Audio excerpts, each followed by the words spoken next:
呢個單位係可以 Airbnb 嘅，可以前門入，又可以後門入。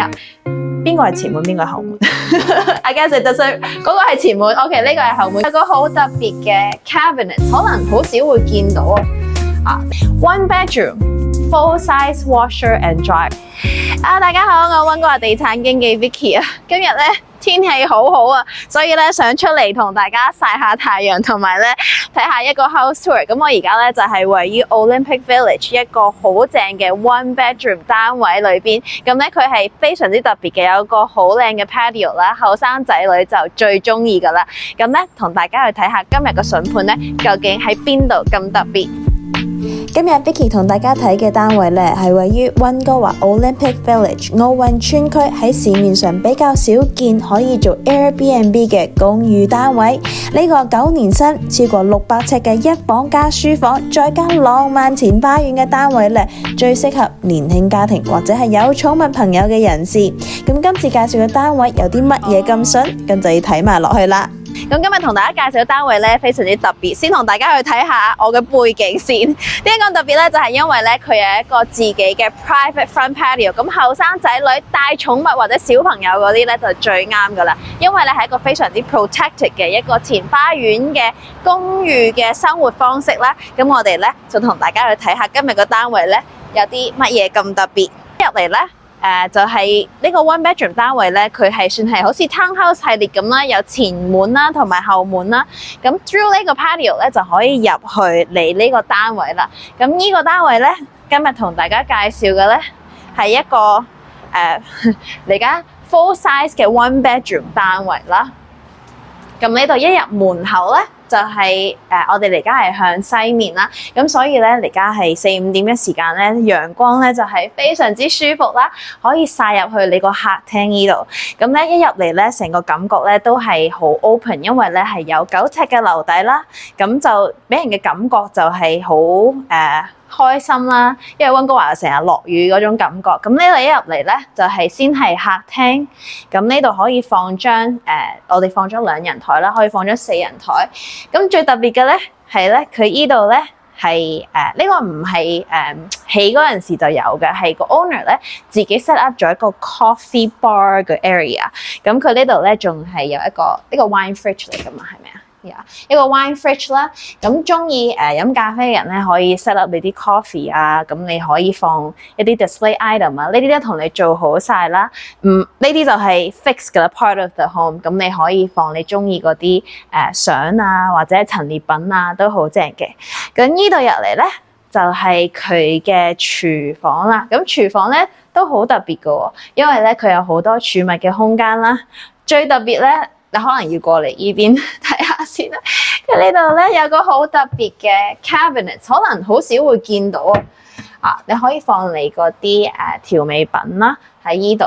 咁呢度咧有一個門，呢度咧又有一個，所以咧好特別嘅嚇。咁呢度又可以再放，如果你中意放啲即係種啲 herbs 啊咁樣，你又可以放喺呢度。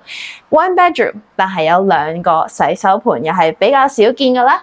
咁L 型嘅廚房，再帶一個 island， 所以咧600尺嘅單位有足夠空間可以放張台食飯啦，同埋咧有個 island 可以坐喺呢度啦。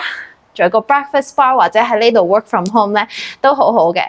咁呢度咧就係一個客廳廚房嘅地方。咁呢個係一個 one bedroom and den 嘅單位。咁啊，我係再行翻過嚟呢邊咧，同大家去睇下佢個 bedroom 係一個乜嘢嘅 layout。而家咧 one bedroom 咧單位咧真係越起越細嘅，470尺至500尺都有嘅。而家620尺嘅one bedroom 咧真係買少見少。咁呢個你可以睇到佢成個睡房咧都係比較大啲嘅。咁啊呢邊咧有個窗咧就係望去頭先嗰個 patio 嗰個方向啦。咁你夜晚嘅時候就可以閂翻個窗簾。呢度咧。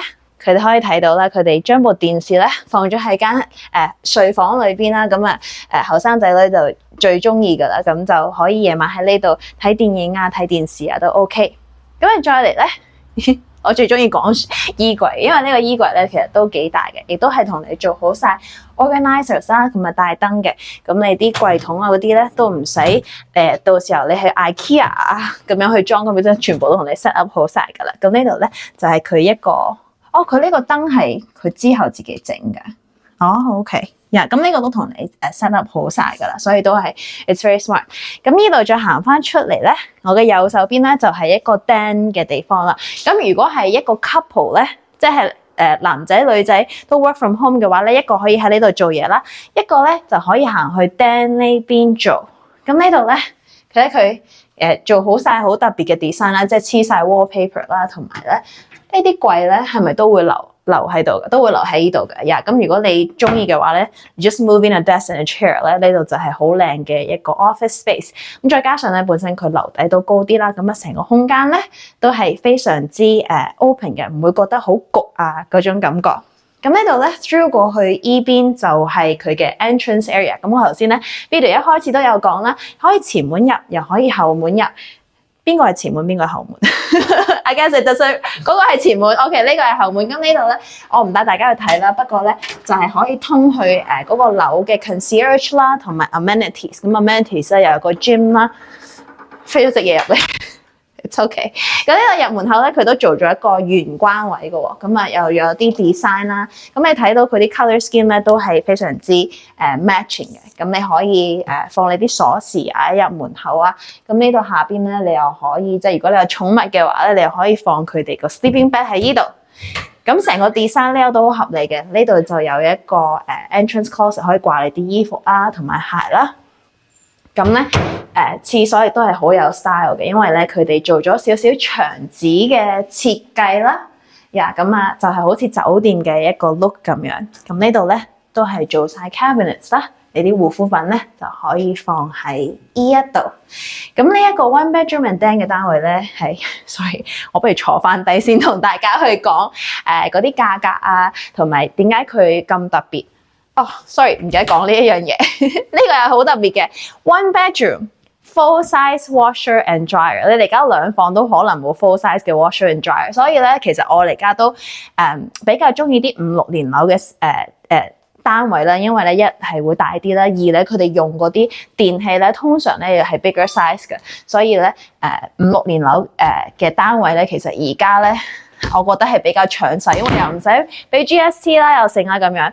咁都係坐翻低同大家去講下嗰個價錢啦。咁呢一個單位咧係比較特別啦，位於 Olympic Village。一陣間 key 個地址喺呢一度。咁 Olympic Village 呢度咧，你都知道好多後生係中意嘅，因為咧附近有 Science World 啦，可以跑步啦，咁又有唔同嘅 coffee shop， 去邊度都係比較便利少少。咁呢個單位咧就係大概係620尺左右啦，包含一個單位包含一個 locker 啦，同埋一個停車位咧，價格咧係只需要819000，咁啊可以擁有一個咁大嘅空間，好似 townhouse 嘅一個生活方式，有你嘅 front patio， 有你嘅 den， 可以大家一齊 work from home。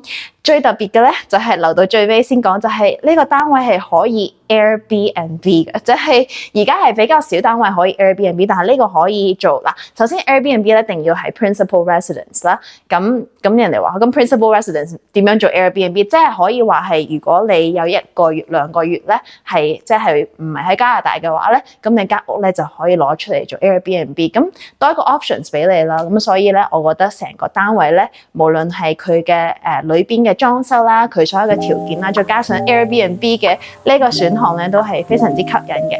咁如果你想親身咧嚟睇今日個單位嘅話咧，咁就可以聯繫我，我揾個地產經紀 Vicky。拜拜。